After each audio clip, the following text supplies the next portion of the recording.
Take a break from your busy schedule and join Harold Sala for Guidelines, a 5-minute commentary on living. If you have read the last chapter of Paul's insightful letter to Christians at Rome, you've probably stumbled over the list of some 26 names that you find there, about like you do when you hit traffic bumps in the pavement. You say, "What an exercise in weird names like Epenetus, Adronicus, Aristobullus, and yes, that pair of women by the names of Tryphena and Tryphosa."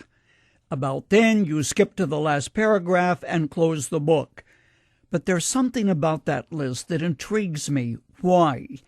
It is the power of friendship and relationships.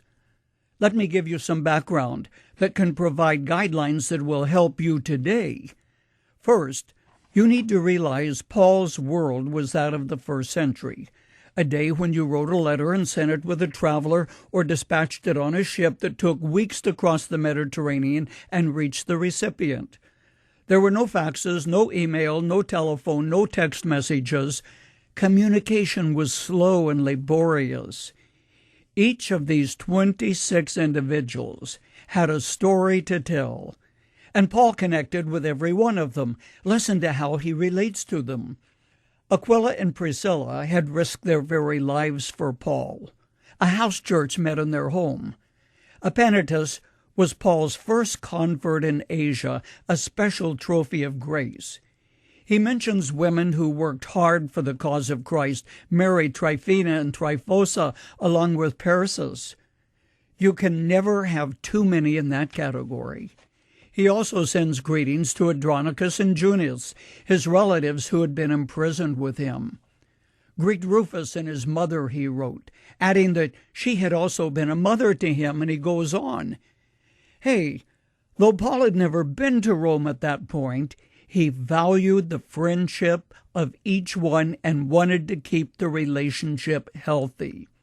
Now stop for a moment and fast forward to the 21st century.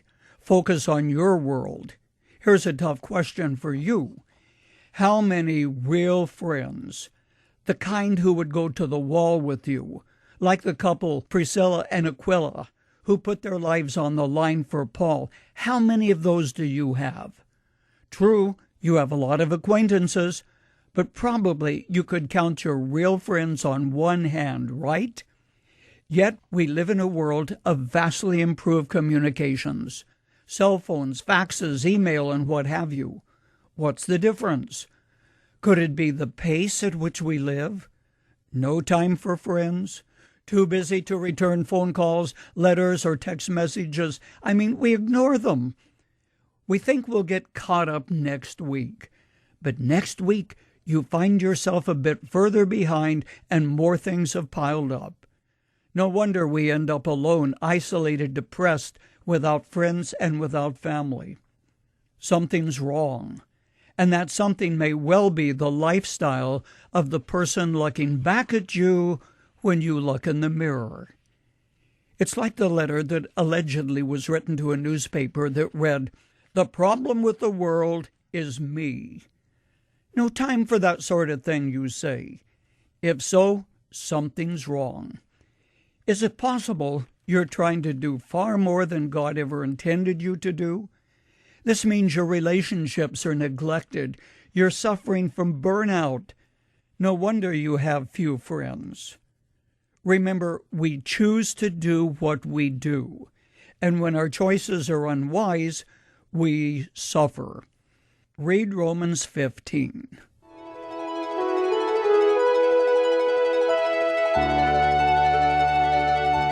You've just heard Dr. Harold Sala with Guidelines, a 5-minute commentary on living. If you would like to listen to the program again, download a copy, subscribe to our e-commentary, or view other resources, visit guidelines.org. We would like to hear from you too. You can email us at info@guidelines.org. That's info@guidelines.org. Thanks for listening, and we invite you to join us again for the next edition of Guidelines.